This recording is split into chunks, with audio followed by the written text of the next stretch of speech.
Nós chegamos agora ao capítulo 11 da primeira carta aos Coríntios. E nesse capítulo, nós vamos hoje do verso 2 até o verso 16.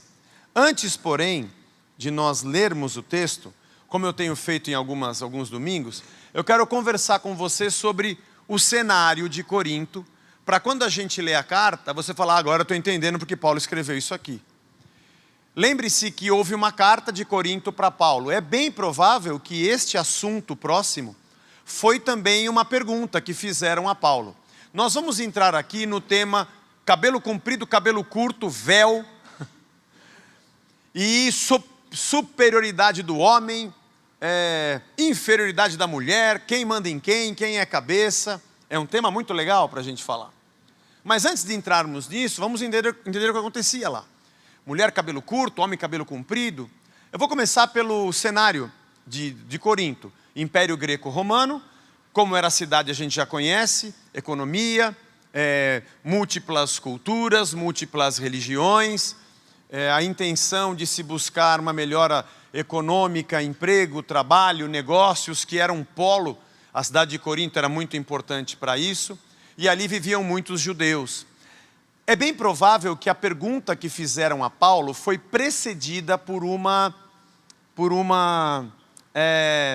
elogio. Você vai ver no começo da resposta de Paulo. A gente não tem a pergunta, a carta de Corinto, como a gente sempre diz. Mas é bem provável que havia uma disputa dentro de Corinto quanto a esse negócio de mulher, cabelo, véu. Você vai entender por que isso era importante naquela época. E mandaram uma carta provavelmente dizendo assim, ô Paulo, tudo que você ensinou para a gente está fazendo, viu? Super bem. Aliás, estamos mantendo a tradição do culto do jeito que você falou, porque você é o cara que fundamentou. Não tem ninguém como você, viu, Paulo? Só para dizer que a igreja tem andado muito, mas muito bem, debaixo das suas orientações, e nós estamos seguindo a risca. Mas a gente não sabe se é quem tinha o cabelo curto que escreveu, ou se é quem tinha o cabelo comprido. A gente não sabe qual dos dois lados. Mas tem um povo aqui fazendo isso, isso e aquilo. E aí então Paulo vem com a resposta. Eu começo dizendo que esse problema do véu e do cabelo é estritamente cultural. A gente vai entrar no texto e Paulo vai dizer que o homem não pode ter cabelo comprido. Tem que ser curto. Mas vamos lembrar, um homem israelita, judeu, não teria problema de ter cabelo comprido. Porque, aliás, o voto de consagração de um nazireu, como era Sansão, por exemplo, que era um voto de consagração de alguém que dedicava a sua vida santificada a Deus, parte do voto era ter o cabelo comprido. Um judeu olhar para um homem com cabelo comprido não achava nenhum escândalo e não tinha nada de errado. Aliás, se fosse pensar alguma coisa desse cara, não pensaria nada de mal, pensaria de bom. Deve ser um nazireu. Esse cara é um cara consagrado. O problema é que, passados alguns séculos, dentro do Império Greco-Romano, nestes dias, o homem com o cabelo crescido era sinal de falta de masculinidade. Isso era tido como uma coisa muito ruim para os homens naquela época. Então isso é um problema bastante cultural. Tem um outro caso interessante que Paulo diz que os homens não deveriam usar véu. E tem uma foto muito interessante aqui, que a gente vai colocar na tela, que essa é uma estátua de Augusto, César Augusto, o imperador do primeiro século, Augusto, e que você sabe que havia o culto ao imperador. Essa coisa de Rai, seja lá quem for, né? Seja lá quem for o nome que você vai colocar na frente, já existia naquela época. E era necessário que todos se curvassem e fizessem o culto ao imperador. E a imagem de César era de um homem com o véu, quando ele fazia os seus rituais religiosos. E todos aqueles que serviam ao imperador dentro dessa cultura, para os homens, participar de um culto num templo pagão e colocar um véu como Augusto colocava, era sinal de que você estava igualando a sua imagem à do próprio imperador que era cultuado. Então, quando a gente chegar no texto e Paulo falar sobre isso, você vai entender que a imagem de um servo de Deus não era do imperador, que era tido como um Deus. Isso é muito significativo. Entender o contexto para a gente entender o texto. Depois a gente tem as mulheres. Nesses dias, uma mulher que tivesse o seu cabelo cortado, poderia ser sinal de que essa mulher havia sido pega em adultério, porque uma das punições para a mulher que tivesse desrespeitado ou traído seu marido, era ter o seu cabelo raspado. Uma outra coisa também que é interessante, são as sacerdotisas de Afrodite. Havia um grande templo de Afrodite. As sacerdotisas que tinham também o cabelo curto. E era normal naquela época você ver mulheres que, se tivessem o cabelo um pouco mais curto, colocavam um pano sobre a cabeça e um véu, para que fossem diferenciadas de uma mulher que foi pega em adultério ou de uma prostituta. Aliás, há uma segunda imagem interessante na tela. Essa é Cláudia Drusila. Cláudia Drusila era a esposa de Augusto. Na verdade, ela era a esposa do seu rival, mas quando César Augusto vence e está no governo, ela vira de ideologia política. Ela muda a ideologia política, ela se casa com Augusto. Ela devia ser muito bonita, bem melhor do que está na estátua, irmão. Né? E você vê que ela usava, e a família do imperador era como um símbolo. Então, se a própria Cláudia Drusila tinha esse hábito, é porque isso era comum naqueles dias. Então, as mulheres se vestiam assim para que demonstrassem que eram mulheres honradas. Vamos entrar no texto agora? Vamos lá. Versículo 2. De fato, Paulo diz, eu vos louvo, porque em tudo vos lembrais de mim e retendes as tradições assim como eu ensinei vocês. Que bom, hein? Por isso que a gente acha que na carta eles devem ter elogiado primeiro, porque geralmente quando a gente quer puxar a sardinha para o nosso lado, e eu quero que Paulo concorde comigo sobre cabelo, ou seja lá o que for, eu já chego elogiando, né? Ó, Paulo, o que você ensinou foi demais, estamos na sua tradição, viu? Oh, que bom, e depois a gente fala o que a gente quer falar. Pode ser. O ser humano é assim, ruim desde que ele caiu lá no Éden, então é muito diferente de hoje. Mas eu quero, entretanto, que saibais ser Cristo o cabeça de todo homem, e o homem o cabeça da mulher, e Deus o cabeça de Cristo. Olha que interessante. Todo homem que ora ou profetiza, tendo a cabeça coberta, desonra a sua própria cabeça. E toda mulher, porém, que ora ou profetiza com a cabeça sem véu, desonra a sua própria cabeça. Porque é como se tivesse rapada. Portanto, se a mulher não usa véu nesse caso, que rape o cabelo, então, você não quer usar véu. Mas, se lhe é vergonhoso rapar, tosquear-se, cumpre-lhe, então, usar o véu. Porque, na verdade, o homem não deve cobrir a cabeça, por ser ele imagem e glória de Deus. Mas a mulher é a glória do homem. Porque o homem não foi feito da mulher, e sim a mulher do homem. Porque também o homem não foi criado por causa da mulher, e sim a mulher por causa do homem. Portanto, deve a mulher, por causa dos anjos, trazer o véu na cabeça como sinal de autoridade. No Senhor, todavia, nem a mulher é independente do homem. No Senhor, todavia, olha que interessante, né? No Senhor, todavia, agora vamos falar no Senhor, nem a mulher é independente do homem, nem o homem é independente da mulher. Porque como provém a mulher do homem, assim também o homem é nascido da mulher. E tudo vem de Deus. Julgai vós mesmos, então, se é próprio que a mulher ore sem trazer o véu, ou não vos ensina a própria natureza ser desonroso para o homem usar o cabelo comprido? E que, tratando-se da mulher, é para ela uma glória, pois o cabelo lhe foi dado em lugar de mantilha. Contudo, se alguém quiser ser contencioso, saiba que nós não temos tal costume, nem as igrejas de Deus. Muito interessante o texto. Agora que a gente entende o cenário, quando vem o texto, você está dentro da cidade, dentro da cultura, você começa a entender melhor o porquê Paulo está dizendo isso. E essa questão de costume também acontece nos nossos dias. Paulo não está falando aqui sobre pecado. A palavra pecado não figura nesse texto. Sobre o fato de ser certo ou errado. De que Deus tem um padrão de cabelo para o ser humano. Não, não fala isso, nada disso que ele trata. Ele trata sobre um momento histórico onde aquilo é uma honra ou aquilo é uma desonra.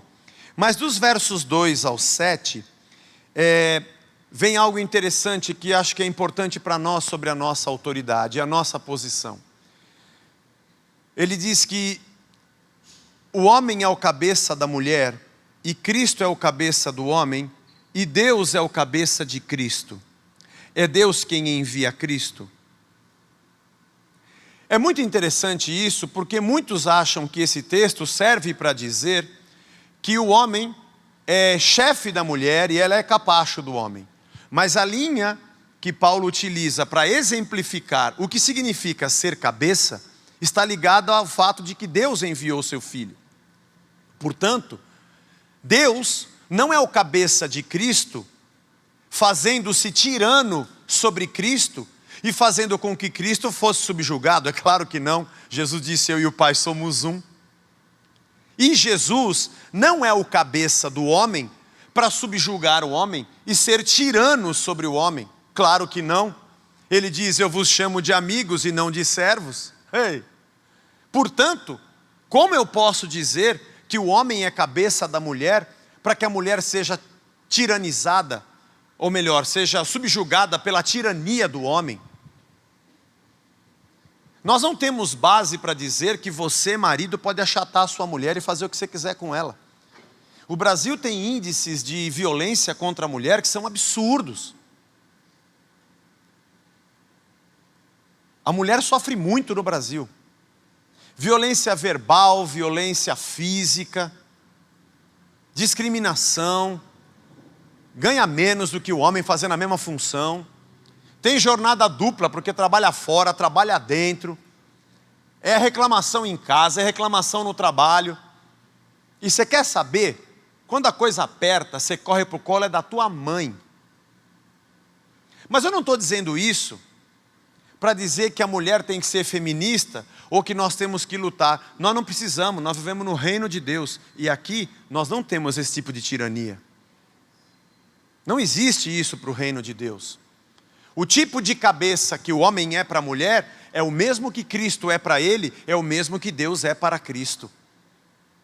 Eu acho sensacional quando Paulo lá em Efésios diz: mulheres sejam submissas a seus maridos, e maridos amem a sua esposa como Cristo amou a igreja, a ponto de se entregar por ela. Ele está dizendo que o homem é cabeça da mulher, do jeito que Cristo é o cabeça da igreja e morre por ela. Porque Paulo chegar numa igreja e dizer: atenção mulheres, sejam submissas a seus maridos, elas vão dizer: beleza, novas, conta uma nova. Ah, é um novo ensinamento teu? Ótimo. O que tem de novo nesse ensinamento? De novo é a segunda parte. Marido, você tem que morrer pela tua mulher. E não ela ser esfolada por você.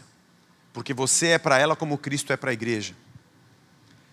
Por isso ele diz assim, que se o homem, ele diz, o homem é a imagem de Deus e a glória de Deus. Por isso, se ele cobre a cabeça, ele é a imagem de César. E você não é um servidor de César. Você não se curva diante de homens. Você não é a imagem de Augusto, como os homens da cidade fazem quando estão nos templos pagãos. E é óbvio que isso gerava controvérsia dentro da comunidade cristã. Uma igreja formada por gente vinda de tudo quanto era lugar, que ainda tinha os fundamentos da fé cristã ainda muito rudimentares, não desenvolvidos. E que alguém diga: aquele cara está ali orando aqui, colocou o véu na cabeça como César faz, como fazem para adorar Augusto. Você não é a imagem dele, você é a imagem de Deus. É nesse sentido. E se você fizer isso, você está desonrando a sua cabeça. Não a sua cabeça, Cristo. Você está desonrando Cristo, porque você é a imagem dele, não é a imagem de Augusto. Da mesma forma, quando a mulher não usa o véu e se iguala a uma prostituta, ou uma mulher que desonrou o seu marido, ela desonra a sua cabeça. Não a sua cabeça, o marido. Porque quem olha para aquela mulher vai dizer: esse rapaz não usa chapéu. Não é verdade? Está desonrando o marido, porque essa era a punição. A gente interpreta um texto entrando na história e conhecendo o que acontecia, porque agora a gente entende como isso é lição para nós hoje. Hoje não há essa diferença se você usa véu, se você usa cabelo comprido, cabelo curto, se é raspado, se não é. Hoje em dia a gente não tem essa diferenciação. Não é mais uma desonra culturalmente falando. Talvez outras coisas sejam. O comportamento do marido, que é grosso na frente dos outros contra a mulher, ou da mulher na frente dos outros com o marido ou com os filhos. Nós temos outros tipos de situação em que aquilo que eu faço é uma vergonha para quem está comigo. a maneira que nossos filhos se comportam, e alguém diz: quem é o pai dessa criança? Esse cara não tem educação, desonra o próprio pai. No sentido de que nossas atitudes hoje são muito mais vistas do que simplesmente o nosso cabelo. Sabendo que aquilo que fazemos estando ligado a alguém. Que agora eu tenho uma esposa, agora eu tenho um esposo, eu sou um servo de Deus, e o que eu faço por aquilo que creio e por aquilo que sou. Essa responsabilidade, a consciência de que eu amo alguém e por alguém eu me entreguei, e eu honro essa pessoa com o meu amor, com a minha honestidade, com a minha fidelidade conjugal, com a minha educação. Isso é fundamental, ainda mais na sociedade de hoje, onde dizem que você pode ser o que você quiser. O que você quiser, você pode ser. Isso é uma falácia, isso é uma loucura. Você não pode ser o que você quiser. Você não voa, você não tem asa, você não tem bico de pato, você não pode ser o que você quiser. Você pode dizer que você é, mas você não pode. E por mais que você faça de mudança, seja lá o que for, até cirúrgico, o que seja, você é o que você é. Você consegue dar uma maquiada, mas você é o que você é. A verdade é que nós sempre queremos fazer uma autotransformação. E nós queremos fazer uma autorredenção. E nós queremos dizer que vamos ser o que queremos, porque nós podemos nos transformar. Mas nos esquecemos que só o Espírito Santo de Deus é de verdade capaz de transformar o ser humano. Não para que ele seja um outro humano com os mesmos defeitos, mas para que seja redimido na imagem original desde a criação. Essa é a verdadeira transformação. Aquela que acontece na nossa alma, no nosso ser, na nossa mente, no nosso espírito. É interessante, há um versículo que é muito interessante, ele fala depois da mulher, do 8 ao 12, ele segue dizendo que a mulher, quando desonra o marido porque não usa o véu, ou porque tem a cabeça raspada, é terrível, porque ela deve ficar assim por causa dos anjos, da autoridade que ela tem que ter. E esse é um texto que eu fui estudar, fui pesquisar sobre o que significaria isso, e tem várias maneiras de interpretar. Por que ele está dizendo de anjo? O que tem a ver o anjo, a cabeça coberta ou descoberta? Então, há teólogos que dizem, porque Paulo diz que os filhos de Deus, no final dos tempos, vão julgar os anjos, talvez seja por isso, mas o que tem a ver? Mas tem tanto pecado que a gente comete, por causa do cabelo não vai julgar, não é muito plausível.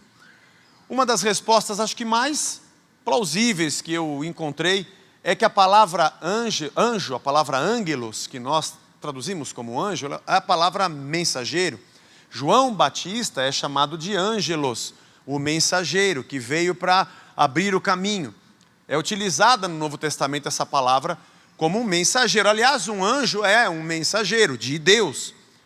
Talvez na nossa cultura da língua portuguesa nós traduzíssemos ângelos por anjo quando é um mensageiro de Deus, e como mensageiro quando é qualquer um outro, um carteiro, por exemplo. Quando o carteiro chegou e meu nome gritou com uma carta na mão. Essa música lá na Grécia é quando o ângelo chegou. Não é um anjo, é um carteiro. Eu fui lá uma vez e eu tocava muito na rádio essa música. É provável que a tradução, é sugerido, que a melhor tradução não seria colocar ângelos como ângelo, mas como mensageiro. Porque é uma cidade que recebe muitos forasteiros, muita gente de fora. E alguém que chega e não te conhece, e te vê, mulher, com a cabeça descoberta, não sabe da sua história, que você é fiel, por causa dele o seu marido fica sem autoridade. Pode ser que a tradução melhor fosse essa. Enfim, a verdade é que a mulher que se comportasse assim, ela desonraria o seu marido. Mas o verso 13 tem algo interessante, que é quando Paulo diz assim: julguem entre vocês se a mulher deve ou não fazer isso. Julgai entre vós mesmos. Por que será que Paulo usa esse termo? Já que a carta vem para ele, e ele é o cara que disciplinou, ensinou tantas coisas àquela comunidade, ainda que tivessem agora um momento mais estremecido na relação, por que ele vai jogar essa bola para lá? Eu acho fantástico os textos de Paulo. E há momentos em que ele diz assim: isso aqui tem que ser assim, porque Deus diz que é assim. Aliás, nós passamos 2 domingos atrás nesse texto, né? E outros que ele diz, olha, agora digo eu, não o Senhor. Esse é um conselho meu, mas eu acho que eu tenho o Espírito de Deus, eu posso falar o que eu estou falando. Em outro texto ele diz, agora isso aqui diz o Senhor, não sou eu não, é Deus que está dizendo. A honestidade de Paulo em dizer, eu acho que é um bom conselho. Não estou dizendo para você que é uma lei que Deus mandou fazer, mas eu ando com Deus, acho que é um bom conselho para vocês. Porque no momento que nós vivemos hoje na história da nossa fé, principalmente no nosso país, é onde pessoas se colocam numa posição de autoridade e dizem, é o seguinte, Deus está falando, você tem que fazer isso. E a pessoa vai e faz. Sem consultar Deus, sem consultar nem mesmo as Escrituras. E coisas tenebrosas acontecem. A gente faz aconselhamento, já vi coisas do arco da velha. Que você fala, meu Deus, mas que você fez um negócio desse? O pastor falou que teve a revelação, que ele falou que era para eu fazer, eu fui. E você não consultou a Deus, por exemplo. Já que você fala, já que Deus habita, Ele mora com você, não precisa nem ir na casa dele, não precisa nem bater na porta. Você ora, fala com Ele, Ele fala com você através da Bíblia. Aí vem um cara, fecha a sua Bíblia, manda você desligar o Espírito dentro de você e fala, faça isso e você faz. Rapaz, está ficando doido, hein? Mas a gente merece. Porque o próprio Paulo escreve a Timóteo dizendo que nos últimos dias, nós iríamos nos cercar de mestres. Não somos mestres que nos cercam, somos nós que nos cercamos de mestres. Porque temos coceira nos ouvidos e queremos ouvir o que queremos ouvir. Porque você, quando quer fazer alguma coisa, você fica sapeando na internet para achar algum pastor com um versículo que dê base para você fazer o que você quer fazer. Na verdade, você não quer saber o que Deus quer. Você quer que alguém te engane dizendo que Deus permite que você faça o que você quer fazer. Porque, na verdade, você quer fazer o que você quer fazer. Irmão, então não ora nem vê pregação. Vai e faz o que você quer e dane-se o resto. Porque o fato do cara interpretar errado e dizer que você pode e depois você se estrepar, não adianta você bater na porta dele e falar que ele falou. Seja responsável, maduro. Fiquei muito feliz que muita gente está comprando os livros que a gente está indicando sobre devocional diária, para você todo dia estudar a palavra, simples, uma página, ler, ter comunhão com Deus, comunhão com as Escrituras. Eu estou muito feliz com isso, mas eu queria dar uma segundo pedido. Além de comprar o livro, agora leia também, porque porque eu sei que na sua cabeceira tem uma Bíblia, você deixa aberta no Salmo 91, né, para dar força, para dar... para espantar os, né? Tipo espantalho no milharal, né? Deixa lá o scarecrow, tá lá, dá para ficar. Não é isso, irmão. Ô Zé, em que estudo que eu deixo o livro aberto aqui para espantar uma olhada, né? Erisipela, sai tudo, escarlatina, Nossa, escarlatina eu puxei lá da... É que eu tive escarlatina quando era pequeno. Hoje não existe mais escarlatina, da minha época não existe mais. Acabou. Nunca diga isso, no Brasil tudo volta, viu, irmão? Posso nem bater na madeira de metal, ó. Desconjuro pé de pato, mangalô 3 vezes, não adianta. Enfim. Onde é que eu estava mesmo? Faz o que você quiser, irmão. Aí quando você fizer, você fala, lá na igreja, você falou para fazer o que quiser. Isso mesmo. Só que você tem o Espírito Santo, você tem a palavra, você tem Deus e você é responsável pela sua vida. E Paulo diz aqui, julguem vocês. Julguem vocês. Vocês estão aí brigando por causa disso? Vocês estão em pé de guerra dentro da igreja? Que o homem cobre o cabelo, não cobre, se é igual a Augusto, se não é, se a mulher cobre, se não cobre. Estão brigando por causa disso? É sério mesmo que estão brigando por causa disso? Julguem entre vocês e veja se a própria natureza não diz, se esse momento que a gente vive não diz, que é desonroso, ou para o homem isso, ou para a mulher aquilo. E ele diz assim, contudo, se alguém quiser ser contencioso, saiba que nós não temos tal costume, nem as igrejas de Deus. E eu gosto muito desse versículo. Aliás, o momento que a gente vive hoje, político, para quem está assistindo agora na internet, vai daqui a algumas semanas no ar, estamos a uma semana da eleição do primeiro turno para presidente. Isso aqui não é um hábito das igrejas. As igrejas são contenciosas. Os líderes são contenciosos. Você tem, cada candidato tem um profeta a tiracolo. Cada candidato tem Puxa, como é que chama, irmão? Puleiro.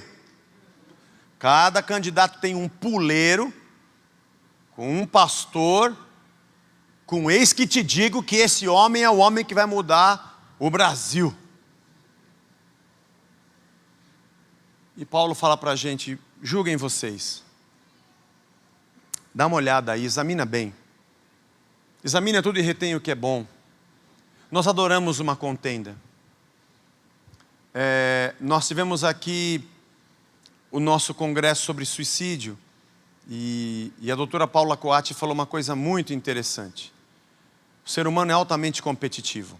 Mulheres e homens. Nós somos. Os homens são assim. Você para bater papo com alguém, você quer saber no que ele trabalha, como é que é o português dele, que tipo de argumentação ele tem, que time que ele torce, que carro ele tem, que roupa ele usa, para saber se eu sou mais ou sou menos do que ele. Isso é inconsciente, todos nós somos assim. Porque se alguém disser para a gente, você viu o que o fulano falou? Dentro da sua cabeça você tem um conceito daquele fulano. Mas ele é de uma classe diferente, pô. Mas ele nem sabe falar direito como eu sei. Eu não vou me influenciar pelo que ele diz. E se o cara usa um óculos mais de nerd, tem um cabelo diferente, sabe? Fala palavras mais difíceis, você já se sente subjugado. E as opiniões dele te abraçam. E você é sequestrado por ele. Assim que nós somos. As mulheres também são iguais. Se a raiz do cabelo dela parece de outra cor ou não. Eu não entendo muito, mas eu sou casado com uma mulher, então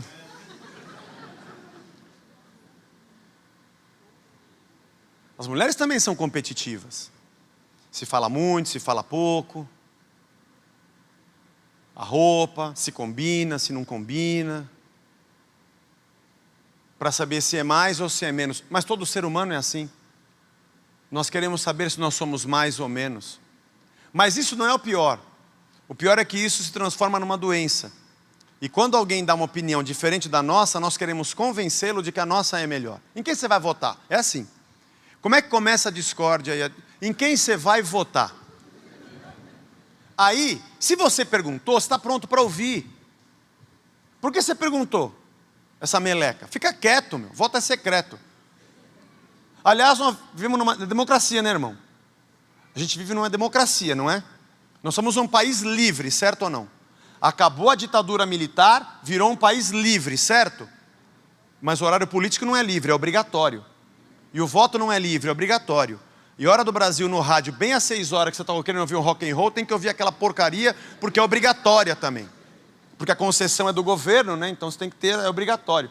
Como é que tem coisa obrigatória num país democrático, irmão? Isso aqui não tinha que ter Hora do Brasil obrigatória, nem voto obrigatório.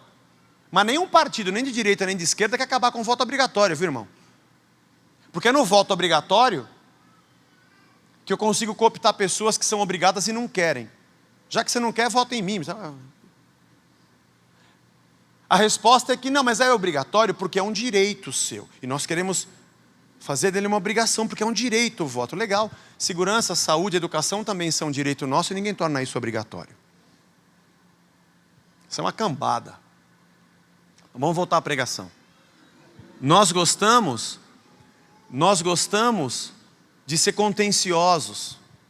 E adoramos vencer o debate. Já que você perguntou, aí o fulano fala de alguém que vai votar que é diferente do seu, e você começa a criticá-lo. Não, mas tá ficando louco, pô, não acredito. Que time você torce? Não acredito, meu. Você é um cara tão legal, pô. E nós queremos brigar com a pessoa. Fazemos isso também com religião. Que religião é a sua?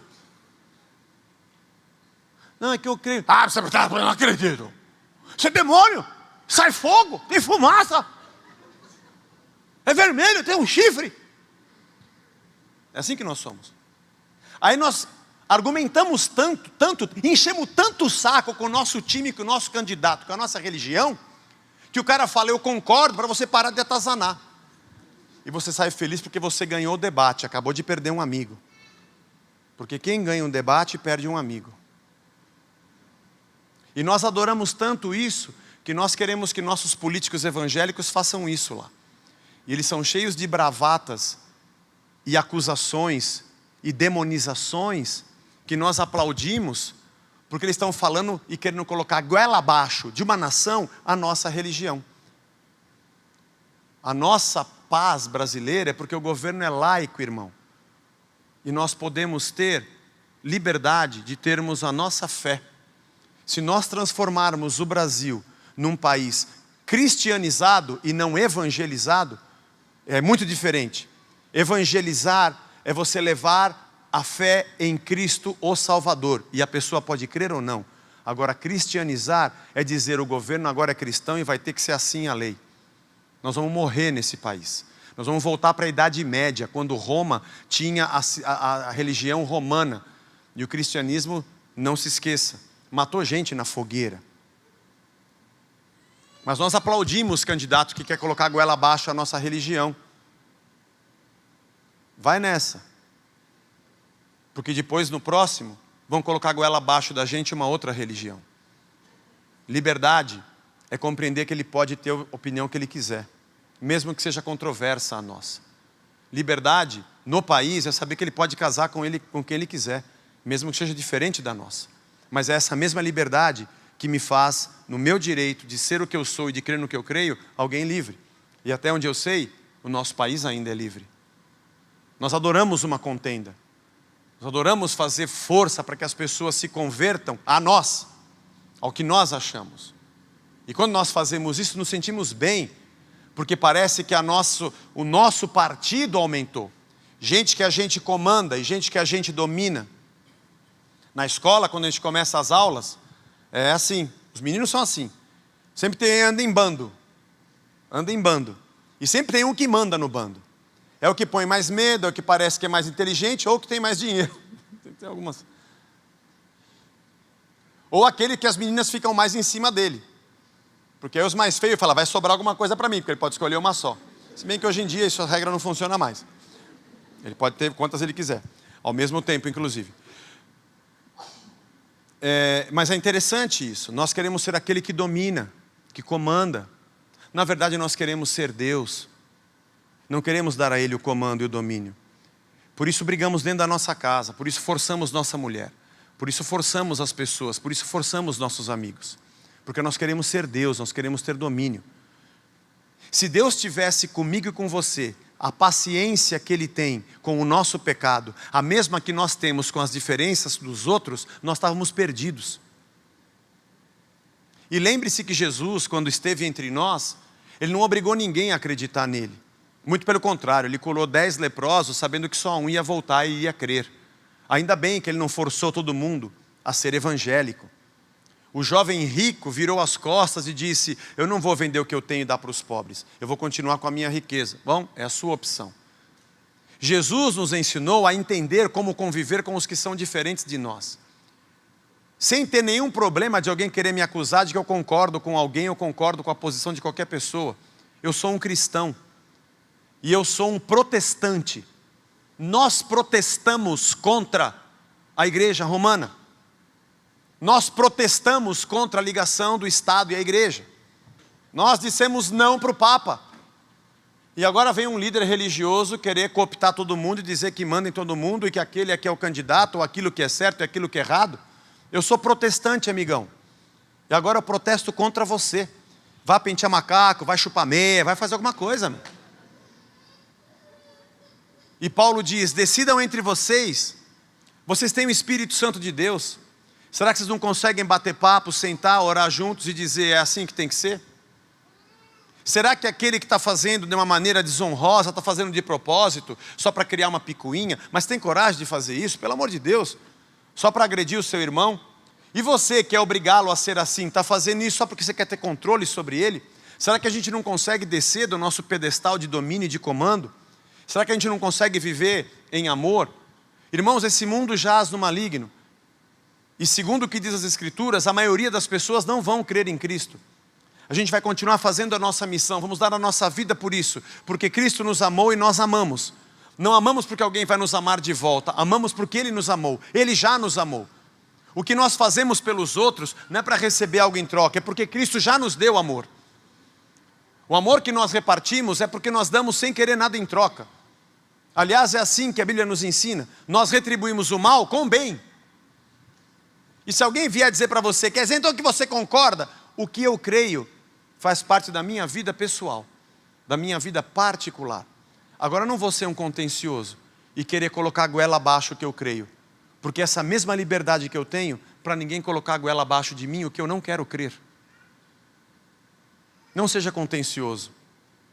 Não brigue por causa de véu, por causa de cabelo, por causa de política, por causa de candidato, por causa de futebol, por coisas que não dizem respeito à nossa vida de santificação, coisas que dizem respeito ao nosso hábito, ao nosso momento, a uma escolha pessoal.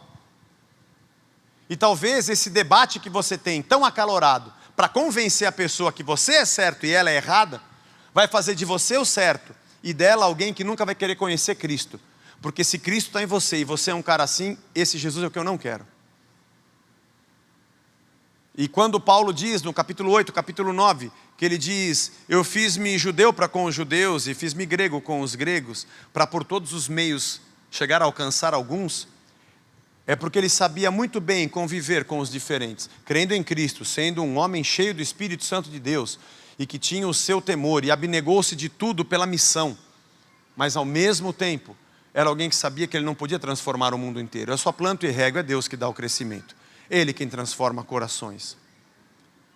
Eu não sei se a gente vai conseguir fazer isso no nosso país. Oxalá consigamos.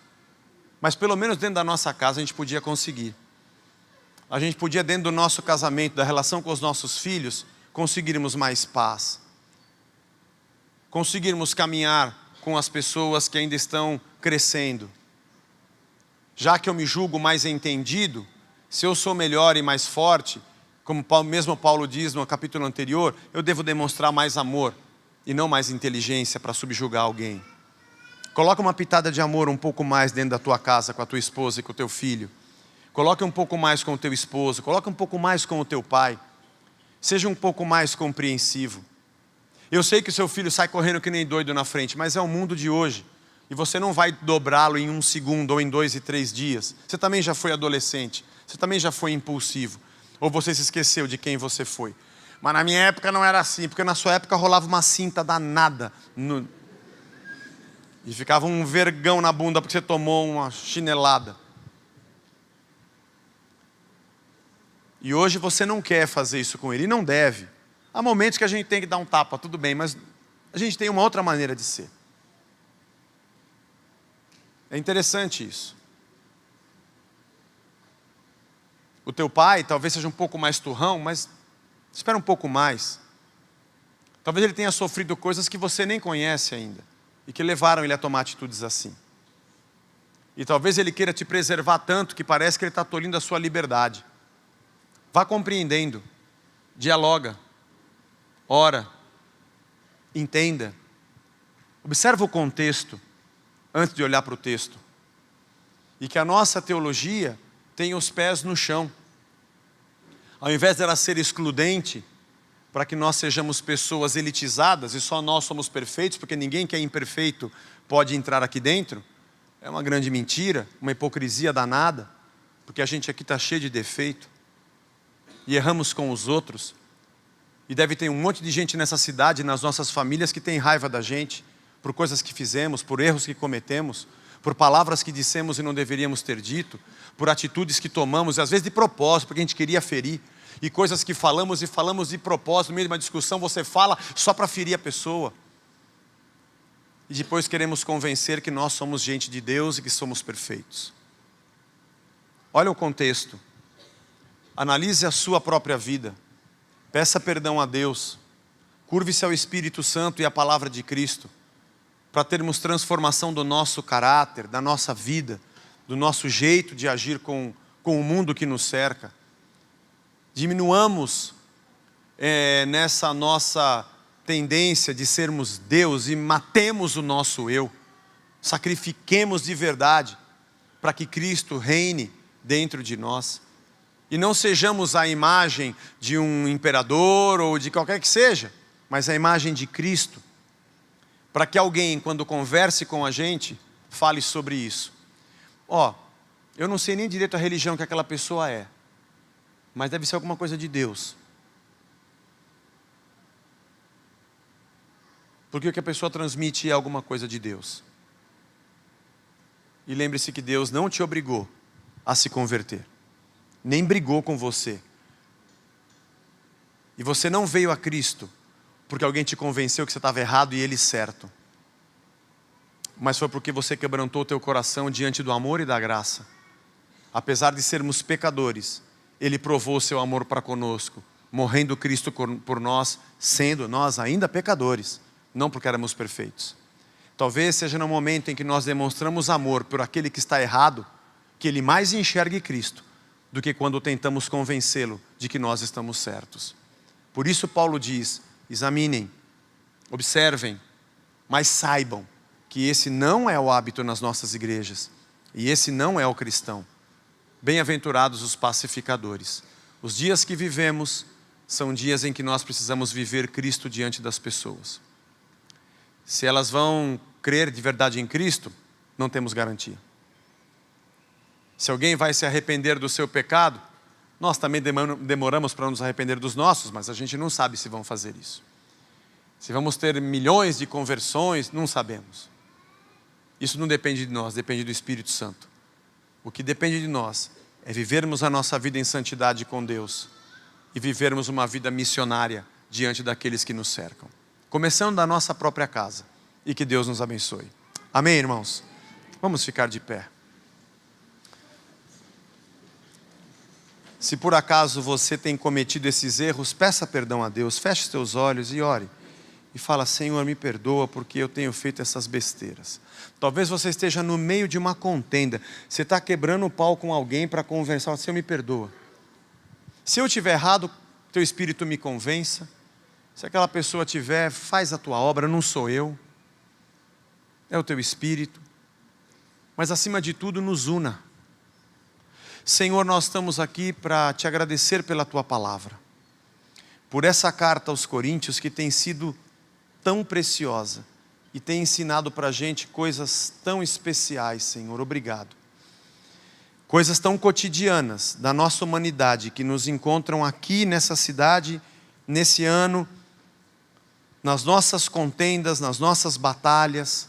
Obrigado, Jesus. Obrigado, Senhor, pela tua palavra que vai fundo. E esses exemplos de Paulo estão mexendo com nosso comportamento, nosso jeito de pensar e agir. Obrigado, Jesus. E que as tuas letras sagradas nos quebrantem.